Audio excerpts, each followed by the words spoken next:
upskill. I mean, how do we constantly refresh the workforce? That is what it is going to take. How do we constantly refresh the workforce, both on the contractor side and on the federal side and in the military, to be able to keep pace? The tools, the platforms, the understanding of the data, the systems engineering, the integration, all of this is going to evolve so rapidly and so pervasively that the sort of hidebound traditional, well, it's not really in my performance evaluation, it's not going to work. Welcome to the Future of GovCon, a weekly podcast that looks at what is happening now and how it will impact the future of our industry. I'm Jake Frazer, owner and CEO of Precision Talent Solutions. In leading one of the industry's top executive search firms, I talk to influencers across the industry every day. C-suite executives, growth officers, diplomats, senior government officials, and top flag officers. Every week, we bring in experts from across GovCon, cyber, AI, space, NATO, medical, and more. And we'll have them share the key trends happening today and how our industry will look in the years to come. So pour a cup of coffee and let's get started. Hey everybody, it's Jake with PTS. Welcome back to another edition of the Future of GovCon podcast. We're having a good time bringing in some great guests, and this week we're thrilled to have with us what I consider a real guru of the entire Intel community, Manolis Priniotakis. I'm not going to try and say his name too fast, too many times in a row, but Manolis, thanks a lot for coming in. It's been great to get to know you. We're so proud and so happy to have you here on our podcast. Thanks for having me, Jake. I appreciate being part of the series, and I've really enjoyed working with you and your team. So where are you calling in from today, Manolis? So I live in Washington, D.C., Northwest D.C., in the district. Been here for more than 25 years now. Actually came out from Washington State, where I grew up, for college here in D.C. I was overseas for several years, but have been back. Joined the government in 2005, and just in the last couple of weeks, retired. I took the early retirement. Congratulations. Thank you. Yeah, it was my first job in government was at the Department of Energy. And on my very first day in government, I sat down in a all-hands meeting, and I had somebody say to me, "Oh, are you new?" I said, "Yeah, I'm new." "How long have you worked here?" It was about 15 minutes. I went through the EOD process. I sat down in the all-hands. And he said, "I've got some advice for you." I said, "What's that?" He said, "If you're ever offered the VERA, take it." Which I then walked into my boss. I hadn't even had a chance to talk to him yet. He said, "How's your day going?" I said, "It's going fine. I just have one question. What's VERA?" What is a VERA? He said, so VERA is the Voluntary Early Retirement Authority. So I'd worked for the department for 15 minutes, and I had somebody telling me, "If you're ever offered the VERA, take it." So I asked, he said, "How's it going?" Your head. I said, things are going fine. I said, "One question, what's VERA?" He said, "Don't worry, you got 20 years to think about that." Yeah. So then when it came up, I mean, when the calendar year ticked over this year was not what I had planned, but, the time for a reason. Things happened, and it was an opportunity to, frankly, broaden my horizons, and continue pathways to serve, just in a different capacity. In a different way, yeah. I think you can have a huge impact. It's been good to get to know you. We've had some very interesting guests from, 3-star generals coming out of NATO, healthcare. We've had ambassadors on, CEOs. I thought it'd be a really good idea to have you on because based on my interaction with you, you're a real insider within the Intel community based on your career. So I'm excited about picking your brain a little bit through that lens, focused on the Intel community piece, and to get your perspective on, where that space is heading. So before we go into that, though, let's go back. Let's talk about Manolis growing up. I used to spend summers out in Washington State there looking at Mount Rainier in the very few days when the sky was clear. But talk a little bit about growing up. What'd you study? What did you like doing? So I grew up in Vancouver, Washington, just outside of Portland, Oregon. And so you could see Mount Rainier. We could see Mount Hood from almost from our porch, just a little bit down the road. Um, and I grew up as a first generation American, a Greek father, Canadian mother, although her father, her was born in the United States. So a little bit of a complicated story on that side of things, but um, grew up with this sort of international outlook. We used to travel to Greece every few years and would spend a couple months with our family, and you had a sense, frankly, of wanting to get out of Vancouver, not because it was an unhappy upbringing. It just Washington's a little bit can be a little bit sleepy.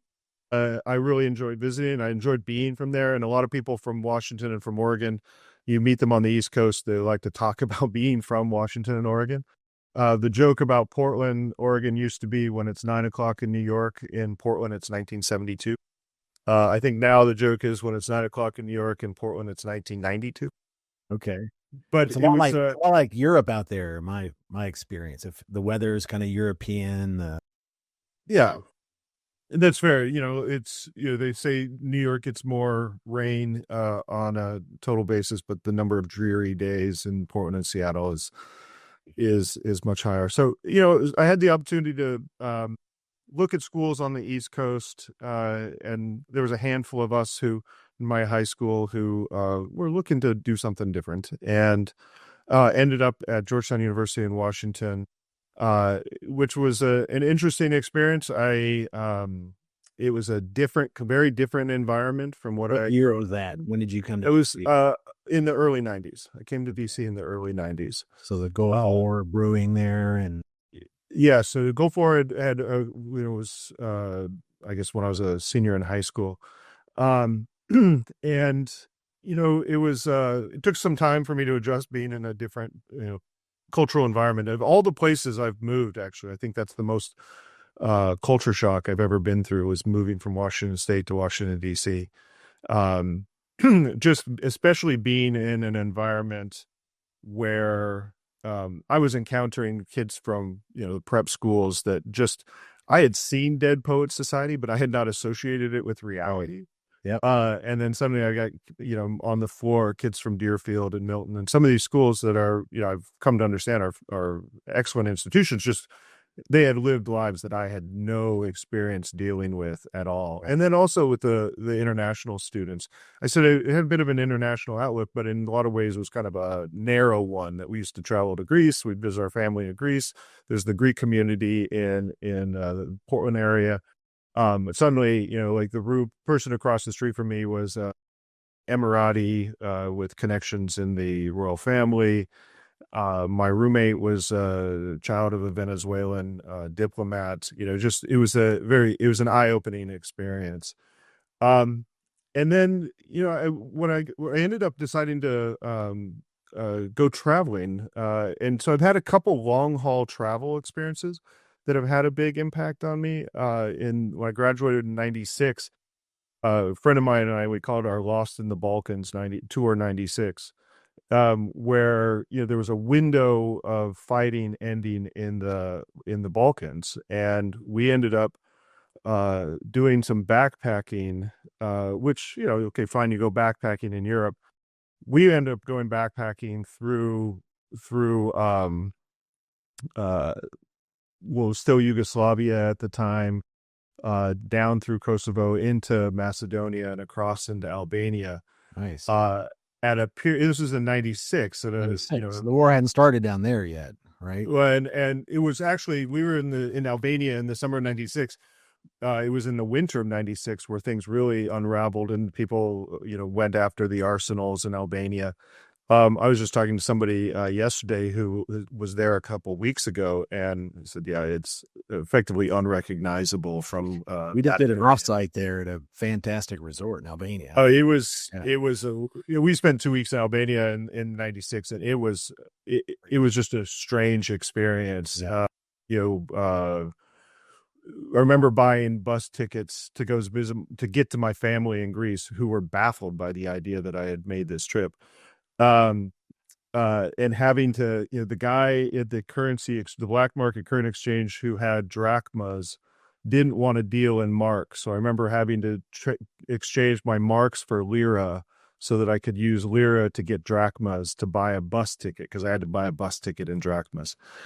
So anyways, it was that period where I had a big influence in trying to understand what was happening. I was in Russia for a few weeks in mid-96, and was looking for what I would actually do next when I got back to the United States, and ended up back in the West Coast and in Seattle. And I bumped into somebody, and this is where I guess maybe it's been a theme. I've had some fortuitous encounters that have led to interesting opportunities. I was in Seattle looking for a job. I bumped into somebody who had gone to high school at a bar, and I was looking for a job, and she was working the front desk for a temp agency. And she said, "Well, what did you do in school?" I said, "Well, I was an English major, but I did a lot of international stuff." She said, "Well, what do you know about the internet?" I said, "Well, I have an email address." This is November of 1996. She said, "Well, we're doing some recruitment for a company. You should come down tomorrow and see if they'll hire you." Well, it turned out that company was Amazon.com. Man. So I went down the next day, and I submitted my resume, and I had this interview, and they asked the same question: "What do you know about the internet?" And I said, "Well, I had an email address." They said, "What do you know about books?" I said, "Well, I was an English major." I said, "Okay, you're hired." So I spent a couple weeks as a temp, and really had a remarkable experience early on at Amazon. Did you meet Bezos at any point? I did meet Bezos a couple times. I mean, it wouldn't be something that he would remember me a very little, but it was a fascinating time. I was literally in one of the first few dozen employees. I always tell people my decision to leave in 1998 shouldn't be a referendum on my decision making capacity. It was. I actually I had somebody go through and do the calculation. But I don't have any regrets. I've had opportunities in government that I wouldn't have had, I think, if I'd gone down that path. But it was again, it was just picking up entrepreneurial skills and outlook, which I tried to carry on through my government career, and I've had some opportunities to do that. Didn't you wind up in toys somehow in London? Yeah. So what ended up happening, and I'll make the long story short, is I was itching to go and do something else. It was, as I say, not dissimilar to what we're seeing today, with a lot of money looking for investment. It was the heady days of 1998. People were lining up to throw money at bad ideas. I had no shortage of bad ideas. And I was looking to do something else, maybe go back overseas. And I was listening to the U.S. I think it was the Czechs and the Russians playing hockey in the Winter Olympics. It would have been 2002. And the Czechs won. And there was somebody said, the announcer, I was listening to the radio. I was actually working graveyard shift running the IT side of the inventory control system for Amazon, which is frankly kind of bizarre just to think about. And they said, I'd love to see a shot of Wenceslas Square right now. I bet the Czechs are going crazy. And I thought, well, maybe there's a webcam. This is, sorry, I said 2002. This would have been 1998. Okay. I look up, I was like, maybe there is a webcam shot of Wenceslas Square. And I ended up coming back to this news site that was about Central Europe, and they were looking for somebody who had Perl programming skills and internet experience. I sent them an email. The next morning, I had a job offer, and in a couple of weeks, I was in Prague. Wow! And it was a great experience, but it was, again, it was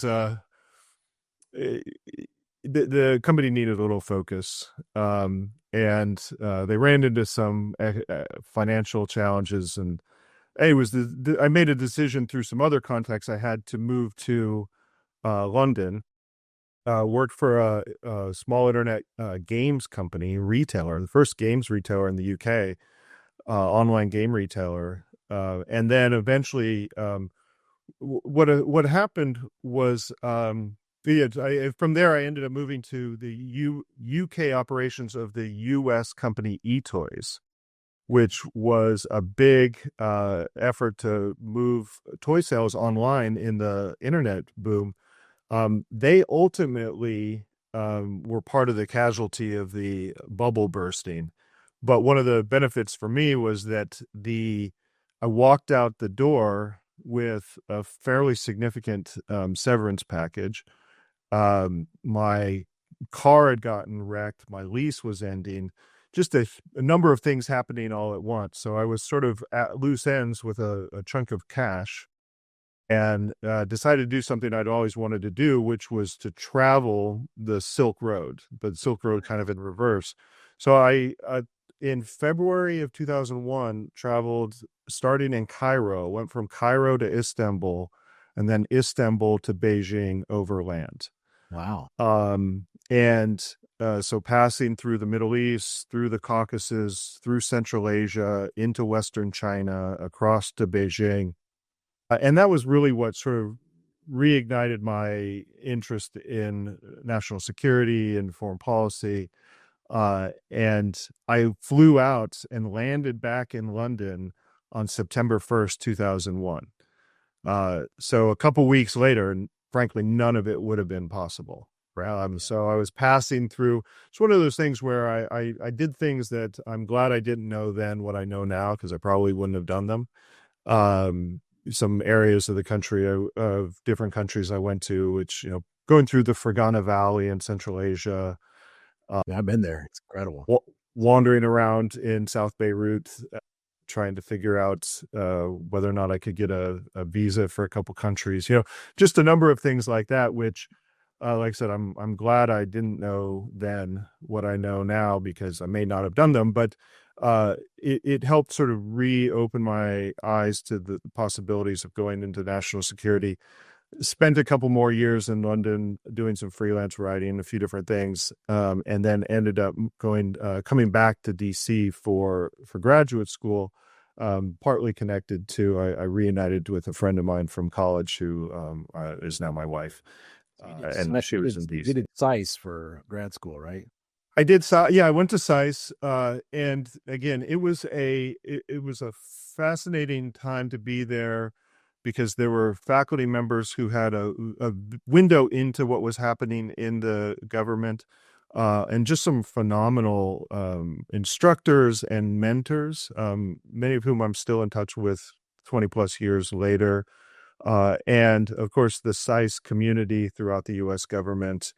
You encounter them all over the place. Yeah. And my brother did his master's in international relations from SICE. So yeah, it was like I said, it was 2004, 2005 timeline. That's about what he did. And it was, it was when things were starting to turn to be more difficult in the wars.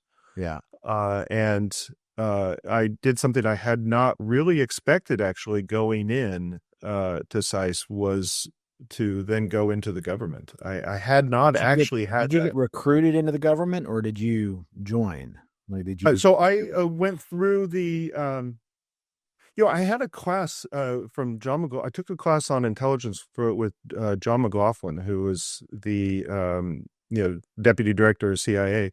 He had just joined CIA as acting director at one point as well. And I remember a fellow student working on a project. We had to do like a mock national intelligence estimate.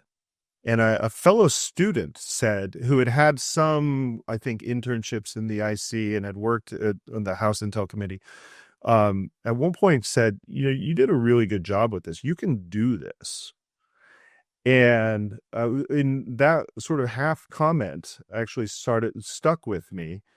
And what I ended up doing was going through what was called, for a long time, it had been the Presidential Management Intern Program, and then becomes the Presidential Management Fellowship Program, so the PMF, and which was an intake program for graduate schools. Unfortunately, it's no longer a thing, but what it did was it gave you 2 years where you were an employee, but you were also in this fellowship program. So I joined the Department of Energy's policy office, but it gave me an opportunity to do an extended detail in the Pentagon, in the Western Hemisphere office under the Undersecretary of Defense for Policy. It was Eric Edelman at the time, and it was, again, really, I've had these number of opportunities that have helped change my pathway. And that one, I really enjoyed that job. But when you finish the PMF program, this also where you have these pathways that are driven by like unusual bureaucratic things that were going on.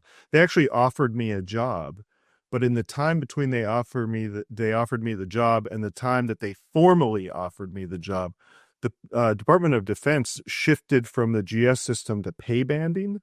Yeah. And the offer that they gave me at the end was different than the offer that they had given me in the beginning. So it took them another several months to get that sorted out. And in the meantime, I had gone back to the Department of Energy. The intelligence office came to me and said, asked me if I was interested in moving to the Intel office there. And I had been thinking about going into intelligence and trying to pursue intelligence, I'm less than 2 years into my government career.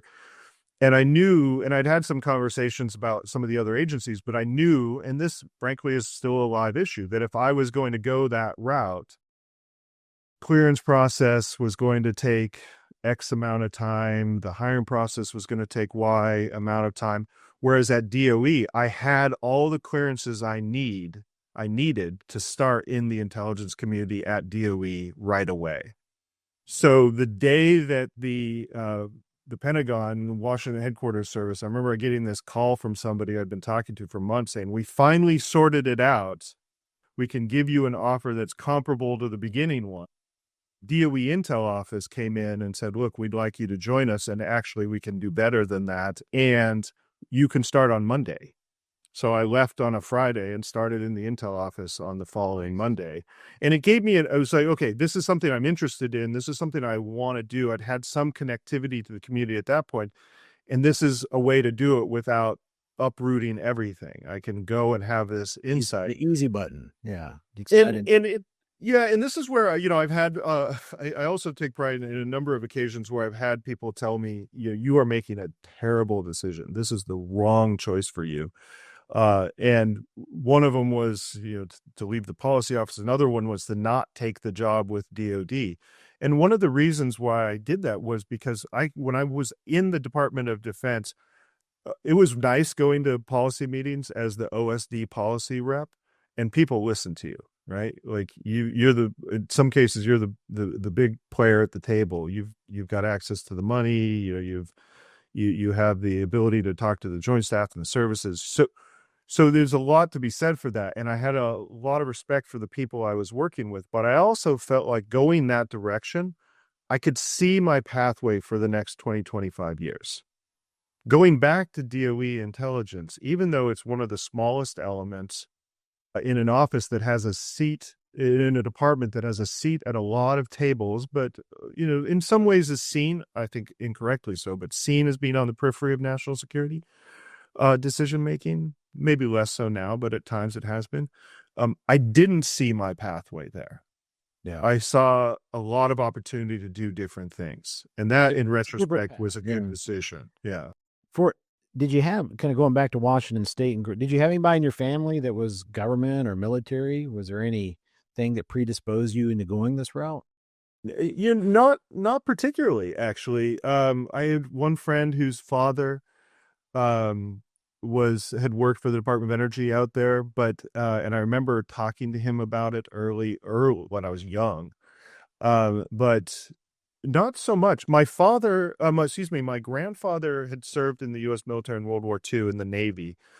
He was actually a carpenter in the Navy working on an aircraft carrier with a wooden deck, and he talked a little bit about it, but no, I know oftentimes I listen to colleagues who have military families. So many of them do. So especially in this area, but yeah. I actually didn't have that. I shouldn't say I didn't have the pull to serve, but I didn't have that family heritage. Because even with my grandfather, he didn't talk that much about his military experience. He was one of 5 brothers. All of them saw combat during World War II. All of them survived. And I think there was some of what he experienced at the Battle of Leyte Gulf, for example, was fairly traumatic. They were hit by a kamikaze. He was in the Battle of Leyte Gulf, which was one of the last major naval conflicts of the war. A lot of them don't want to talk about it. And he didn't talk about it that much. So, it's interesting. It was really that two things. One was this, some of the coursework I had, but also conversations with faculty members at SAIS like Elliot Cohen, Thomas Mankin, and hearing more about the not only the opportunities to develop new skills and do interesting things, but it was a challenging time in the U.S. government at that time. Yes. You were 2000. doing energy security at DOE for a while, right? So I was doing energy security, and it was I had spent time during when I was in grad school in Azerbaijan, trying to understand some of the energy dynamics in the South Caucasus. SAIS has a heavy economics focus, so it was part of my interest in the confluence of economics and national security. So I was on the energy policy office for a short time, and then went into the energy security office within the Department of Energy's Office of Intelligence Counterintelligence. Again, this is late, late sort of 2007, 2008, end of the Bush administration. A lot of discussions about energy dynamics in Iraq. The Hugo Chavez had come to power in Venezuela. There was a lot of turmoil in Ecuador. There was openings in Mexico on the energy side. So it was a fascinating time, and I was in the energy security office and realized that we could do more with sort of the technical expertise that was resident in the department to really make sense of what was happening in the global political and economic environment related to energy. So it took a very broad perspective. It was a very small office, just a handful of us, because Department of Energy Intelligence, by and large, is known for the nuclear weapons side of things. And rightfully so. I mean, the expertise at the labs is unparalleled, and also resident in the office. So we were, looking to do more. The President's Daily Brief was opening up for more participants. I could say with some pride, I kind of cracked that code and got a number of pieces in, and ended up Talk getting about that a little bit, because you told me you'd had the opportunity to brief presidents on. Well, I was writing. I have had a bit of experience interacting directly with, in particular, President Obama, but what was writing for the PDB. And early on, frankly, what got me noticed was there was a big appetite for energy pieces at the end of the Bush-Cheney administration. And that's where I kind of cracked that code, and I got a number of pieces in. The PDB job really was transformational for me as well, because those of us who've worked on the President's Daily Brief staff, it's something we care a lot about, and it's a little bit protective of it. And I'll say, coming out of government now, it's interesting talking about some of these things a little bit more openly, but obviously respecting security. It was a fascinating time to be there. It was 2010 to 13, because it was through the period of the Arab Spring. And there was a lot of changes with the way things were being presented. The iPads are becoming prevalent, so we're looking at ways to present information in a different way. So I had this weird experience of going to brief. I had gone into interview to be a briefer. And midway through the interview, the director of the PDB staff said, I just got an approval to hire another person, like an executive officer, which ended up being a chief of staff role. Would you be interested in that? I said later talked to people who were on the interview panel who said they were kind of baffled by what happened, that the interview started for one position and then midway through changed to a different position. I got a call the next day saying, I got good news and bad news. I said, well, what's the bad news? Well, we don't want you to be a briefer, but the good news, we want you to come and be our executive officer for the entire staff. So that gave me an opportunity to deal with technology, deal with the agencies, deal with every discipline. PDB is a fantastic place to really see where everything comes together to support. What do you do when you're trying to get a brief together? How long does it take to put what's the process for putting together that brief? It must be painful. Well, no, it's I don't know if painful is the correct word. I mean, quite the right word. there's a lot of metaphors that are used, the plane that never lands. And we were trying to change a number of things, in particular in response to changes in technology.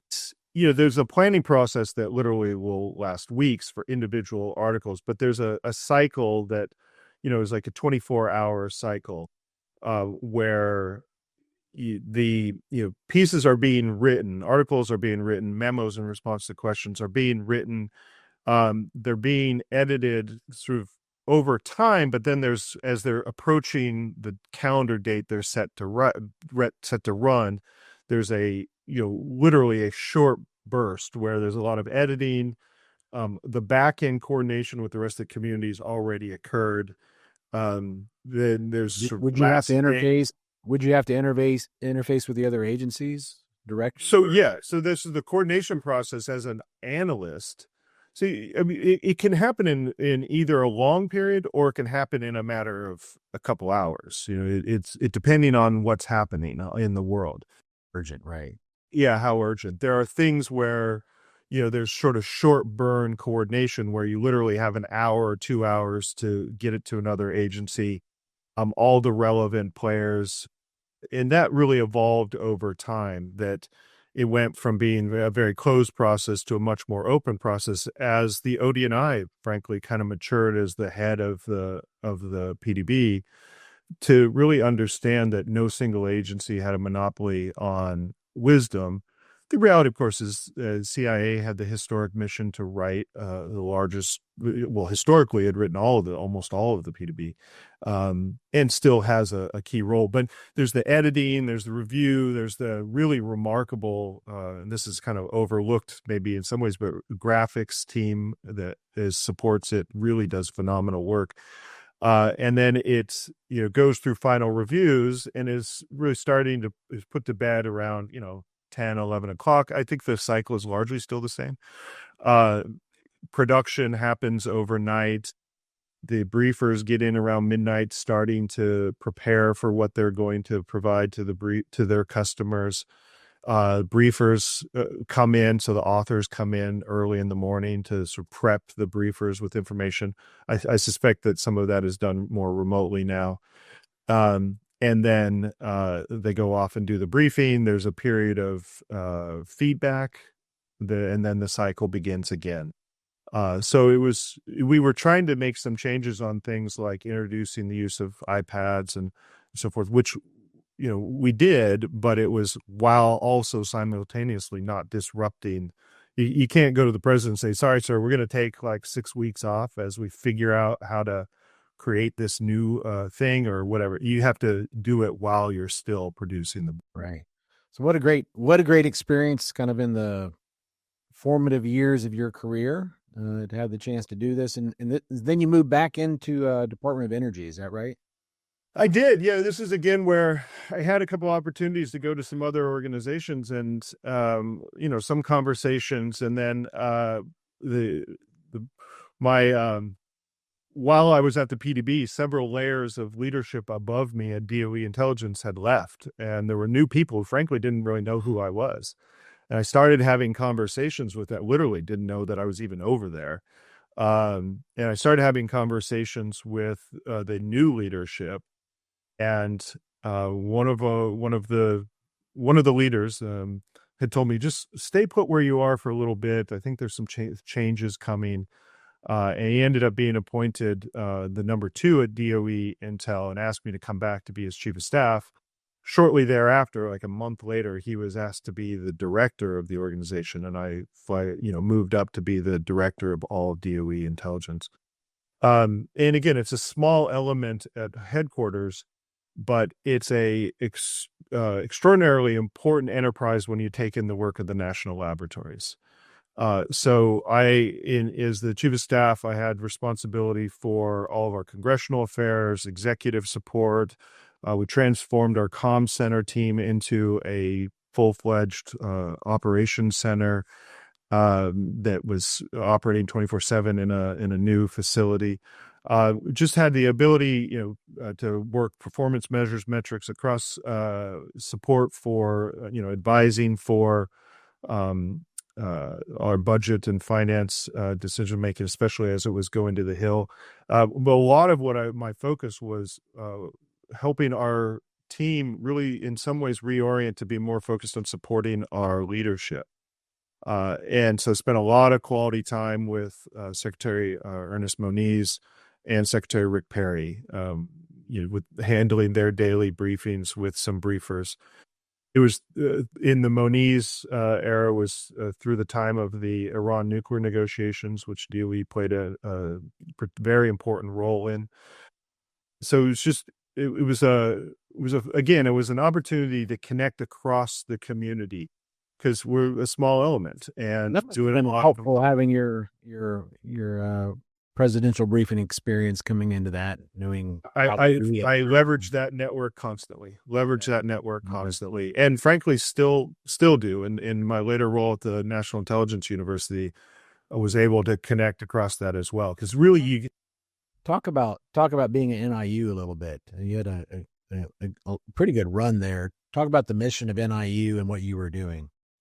Yeah, so I got to the point at DOE. It was 5.5 years as chief of staff. Really loved almost every minute of it. Was looking just what was my next step, and went to the university as part of the research faculty, just as an opportunity to kind of take a breath and do something interesting, and then think about what my next step would be. But ended up deciding and realizing that I enjoyed being there, enjoyed interacting with students, enjoyed the mission of the university, and decided to stay. Ended up staying for several years before I left the government. And so NIU is a fascinating. Does it cut across all the agency, NIU? NIU is a fascinating organization. It's part of this small group of institutions of higher education that are federally funded.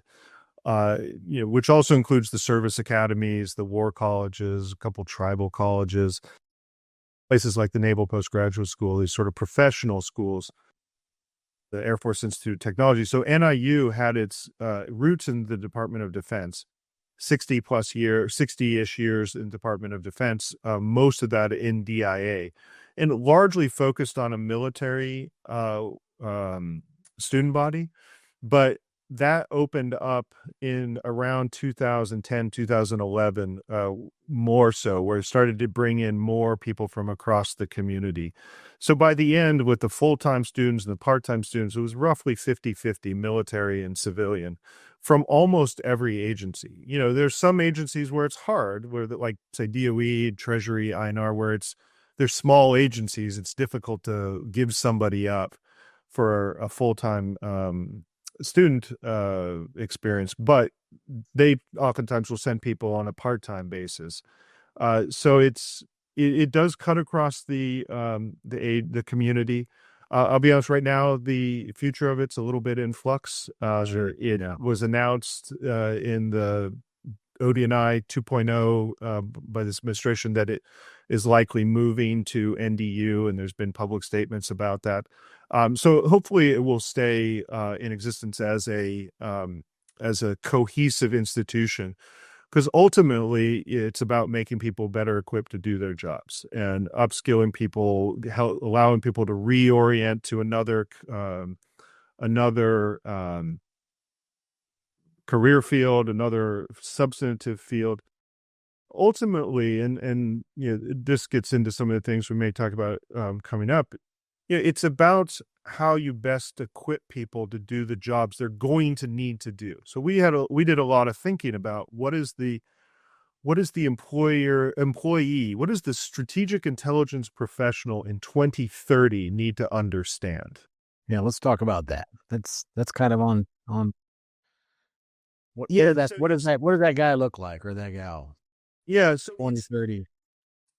Some of this gets into how the intelligence community thinks about education versus, say, DoD. The Department of Defense, when we moved from DIA, when the university moved from DIA to ODNI, it was as one of our president at the time said, it was not like moving a university from California to Wyoming. It was like moving a university from California to the moon.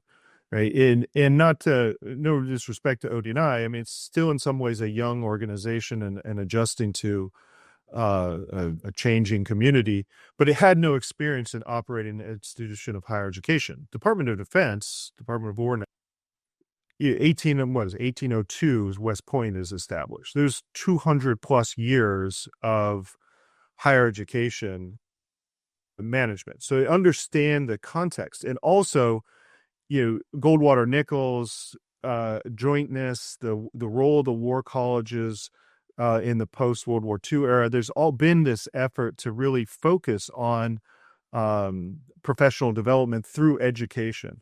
And the intelligence community doesn't have that ethos. It just doesn't. I had a work. Well, it's the nature of the work. It's the mission focus. There's a lot of historical reasons and context as to why I think that is. I had a deputy at one point who was a retired Air Force colonel, and I would walk into his office. I remember the first time walking to his office and all the diplomas he had on his wall. I was like, Bob, you got more degrees than, DC in July. And he had gone through, multiple master's programs. He actually had to have a PhD funded by the U.S. government. It's really rare to see that in the IC. And the expectation is you effectively are coming in with all the education you need, right? You think the NIU would be a place to like break down some of the silos between the different agencies, right? In on the best days, that's absolutely what it did. And even frankly, on the worst days, that's what it did. You would have classes where you'd have multiple services, multiple agencies all sitting together. You'd have people with multiple, say, a class on the confluence of intelligence and policy. You'd have people who'd briefed policymakers at the, GS 13, GS 14 level or the 04 level. And then you'd have people who were, GS 7s, also in the same class. So you had this disparities in rank. You had enlisted and officers, warrant officers, had people from collectors, analysts, accountants, support staff, all coming together to try to understand how to think about intelligence. The focus on the IC side has really been, and in some ways rightfully so, on training. How do you train people to do discrete activities? And part of this gets into kind of a literally academic discussion we would have within the community about, and it is an academic discussion, but also has impacts on, is being an intelligence officer a profession, or is it just a job doing things? Everybody has a discrete activity, or is there overarching ethos of ethics, of standards? And there's an active debate about that. And I don't know if people necessarily realize that goes on. But when you think about, a strategic intelligence professional, not necessarily even a leader, people are going to remain line officers. That's great. You need people with deep experience and expertise on topics. But what does a strategic intelligence professional need to understand about the future? And what's coming? And this is where, understanding contract agility, understanding artificial intelligence, understanding China. I mean, some of these basics. Let Understanding. me ask you a question. In the NIU, do they do training on how to interface and engage with industry? So, I that was not a main focus of but we were doing it on the research side. I was overseeing the research programs. In particular, how to connect with academia. But that's something that we were looking at having to build out. So we were having these discussions. Where do we need to go? So much of the IC's capabilities actually is done by industry, right?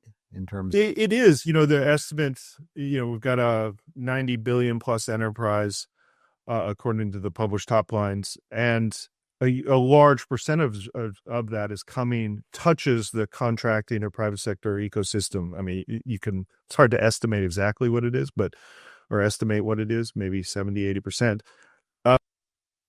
And capabilities do absolutely come from the outside, but frankly, the community has a tendency to be insular, and that two-way dialogue is challenging. And the rules are not particularly conducive to understanding how to better, or they're not particularly conducive to having a stronger relationship with the private sector. It's something the community has done forever. Do you see that changing it? I saw in the last administration there was a real effort to try to understand how to do better with it, with how you connect. In some ways, there's specific agencies that have challenges with this, and then a lot of it's we'd have these discussions with the Office of the General Counsel. They say, well, you can't give any single company unfair competitive advantage. And we say, okay, well, where's the emphasis in that phrase? Is it unfair? Is it competitive? Or is it advantage? Like, what is it that you are worried about? And that unfair word seems to be pretty important, because if you're giving everybody an opportunity to have that competitive advantage, but only some are taking advantage of it, then is that our fault? So you just have to be, you follow the rules, you clear things with OGC, but the other side of it was, counterintelligence risk, just concerns about security, pre-publication clearance of talking points. There's just a lot of barriers that are thrown up that make it more difficult to have those interactions. The reality on the DoD side, and I think on the Intel side, is where we, for decades, there was this concept of that grew up after World War II, that in a lot of ways, government funded, and I'm not saying anything particularly novel here, the Vannevar Bush model that was set up in the post-war period was effectively, how does the government finance technology developments that then are transferred into industry? Obviously, we're in a different environment now. We instead of exporting technology, we are now importing. Exactly. And the real challenge is how you do that in a way that is about integration and implementation into our procedures. One of the things that we're really, I think, struggle with in the community is adjusting our procedures to be able to actually do that. So you're no longer driving it. The industry is driving it, and you're consuming it, and you're figuring out what works for you. You're not setting you just can't. The government can't. Yeah, that's a good. I think it's a good way to kind of. So, what do you see that's happening right now in government? And I mean, the audience of this podcast is generally your government contracting executives that are working in Intel. They're working the IC space. They're working cyber. What do you see happening right now that you think is going to have a big impact on the future of the government contracting industry? Well, so like I said, I'm coming now just recently on the federal side. And one of the things that I have a lot of concerns about is not just the ability of the community and frankly national security and the government more broadly to keep up with changes in technology. And I know some of your previous guests have talked about this as well. And it's not just about keeping up with technology, but it's actually catching up with what's happening. And there's no question that the innovation ecosystem in the United States is still far surpasses anywhere else in the world. But our ability to actually adopt and implement is really what's going to be the game changer. A big part of this is artificial intelligence, but even just basic mindsets. One of the concerns that I always saw in the community is some really basic things, especially on the analytical side, related to, like the tyranny of the performance evaluation. That if it's not part of my specific responsibilities, then I'm not sure I want to do this. Yeah, it's got to be. And frankly, some of this, I've seen things evolve and get better.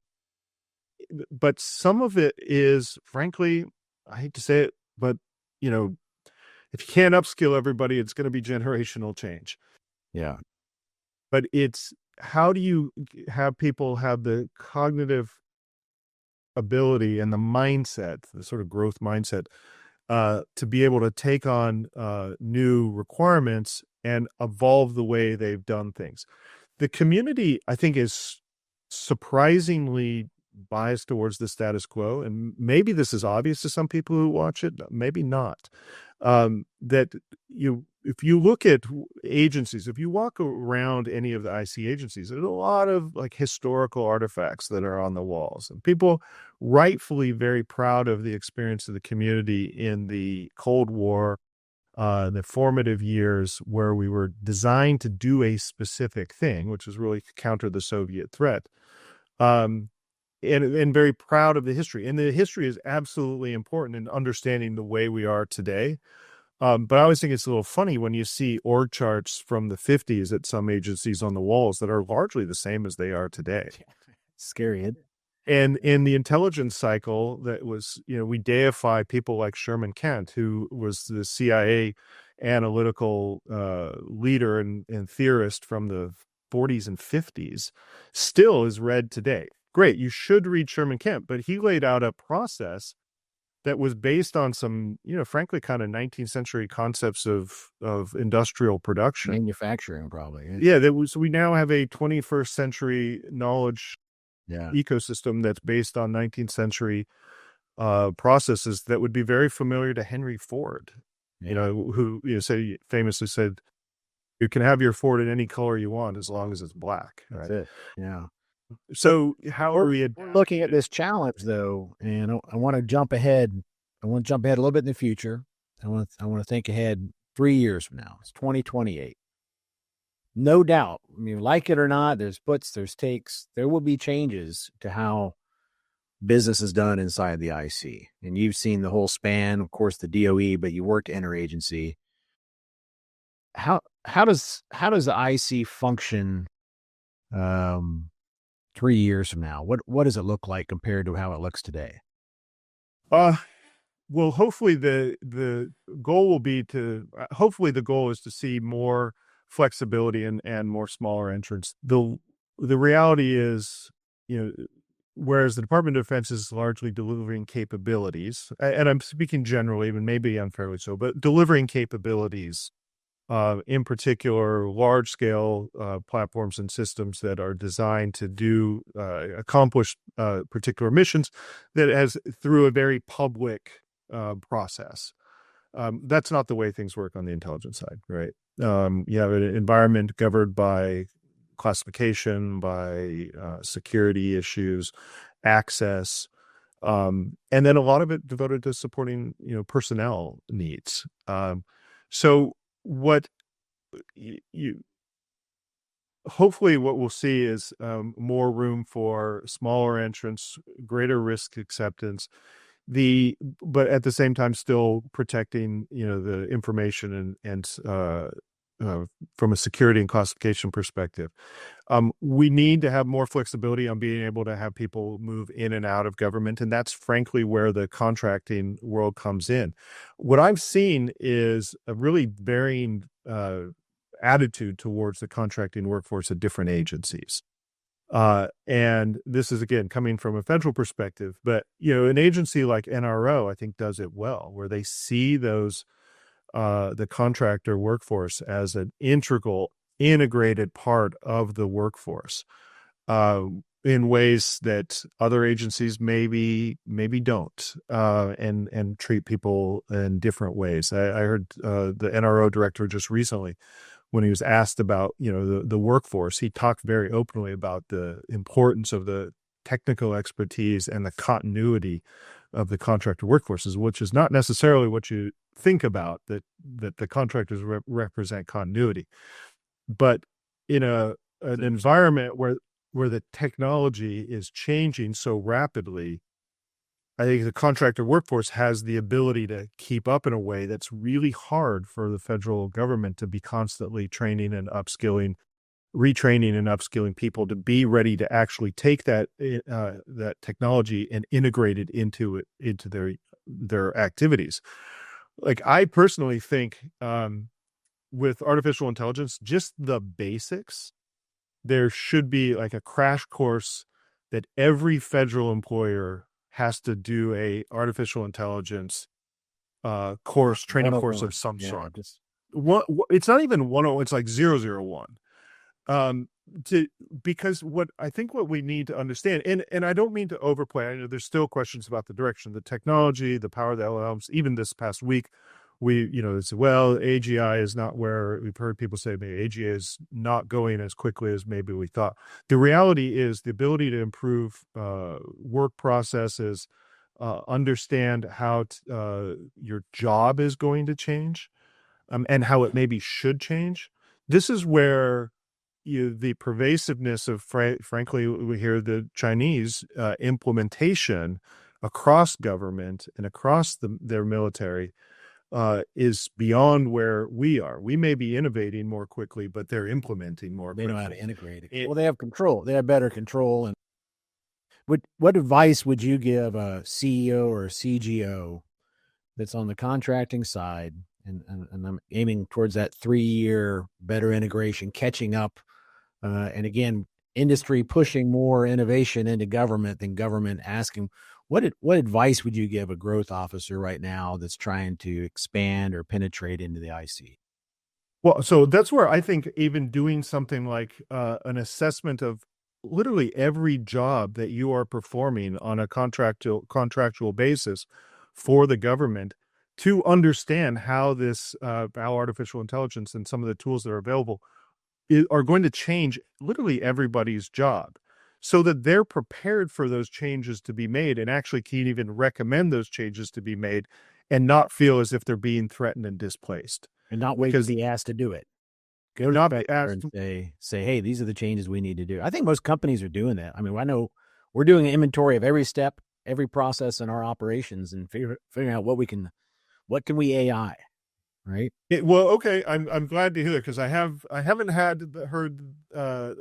to hear that you're doing that. I haven't heard that every company is doing that to the extent that it likely, I think, needs to be, because this is where having some of that flexibility written in into future contracts really does come into play, because I think there is going to be an evolution of each of these roles over time, and being prepared for them in advance so that the people are still core to the work, and frankly not pushing back and being threatened by it. Because that's why I've seen that on the IC side, that every discussion about artificial intelligence, especially if it involved analysts or some of the collection management officers, always began with like 15 minutes of throat clearing, like, don't worry, we still need you, you're not being displaced. But that then sets the baseline for the discussion. It's gonna be hard letting a 5-year contract on the Intel side, and not being able to see 3 years in what the impact of AI is going to be on that. So yeah, absolutely. No, it's hard on both sides, actually. And this is where I think the agencies that really embrace and treat the contractor workforce well have the ability to evolve, where it becomes, obviously a contract is a transaction, but making it less transactional and more flexible, with more evolution, room for evolution. I think there's, frankly, contracting models that are coming that we haven't quite worked out yet, because we need to be able to have that. We got to have a new contracting model. Well, I always have everybody pick a word, talk about your gut feeling about the future of this IC space where you've grown up over the last 20 years. How do you feel about this adapting to technology, the changes that are coming? What's your gut feeling about the future of this space? What one word would you use? You can hyphenate it if you have to. Yeah. The one word I would use is upskill. I mean, how do we constantly refresh the workforce? That is what it is going to take. How do we constantly refresh the workforce, both on the contractor side and on the federal side and in the military, to be able to keep pace? The tools, the platforms, the understanding of the data, the systems engineering, the integration, all of this is going to evolve so rapidly and so pervasively that the sort of hidebound traditional, well, it's not really in my performance evaluation, is not going to work. That sort of other duties as assigned needs to be other duties as assigned, and as will evolve, so that the training and education keeps pace. I mean, people do need to have that mindset, but also have the opportunities to improve data literacy, fellowships, training, cross training. These are the kinds of things. It's not just optional. It becomes a national security imperative that the workforce can keep up, because I think the changes are not going to displace people. It's going to change the nature of their work. Absolutely. There will be activities that are displaced, but there are opportunities that will open up elsewhere, especially as we get into improving some of the prediction engines and getting better at understanding the evolution of the world. Gilman Louis, who is the from venture capital world, but has had a big impact on national security, stood up InQtel for CIA, for instance, and is still very actively involved in national security. I listen to what he says, and he says we got a handful of years, and we need to understand how to adopt and implement. That is the place where we are falling behind. And even just being able to take the technology where you can ask all the questions all the time, and then iterate on the outputs to start to support decisions, is a different way of working than the traditional sort of bottom up inductive approach. Upskill, innovate, upskill, innovate, upskill, innovate. Kind of a and the risks are massive. So this the ability to do improved digital twinning, so that you can simulate things on anywhere from the maintenance side to and analysis of country X, and really fusing information, as opposed to doing that traditional approach of breaking everything down into pieces and trying to do this sort of very traditional analytical approach that has its roots, as we said, in the literal 19th century. Obviously, it goes back even further in time. It'd be interesting to see how things change. Those old org charts are going to have to come down, and things are changing. Fascinating discussion, Manoli. It's just great to pick your brain and hear your perspective. 20 years working across the IC.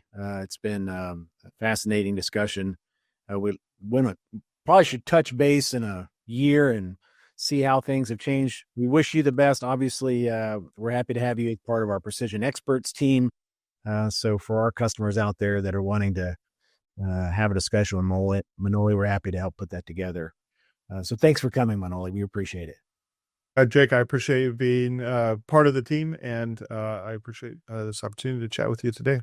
I look forward to seeing you soon, very soon. And to our audience out there, thanks for tuning in for another episode of the Future of GovCon. Great discussion, talking about with Manoli about where the IC is moving, where it's been, and make sure you share the episodes with your friend, subscribe. Thanks, everybody. Have a good time. Thanks, Manoli. See you soon, sir.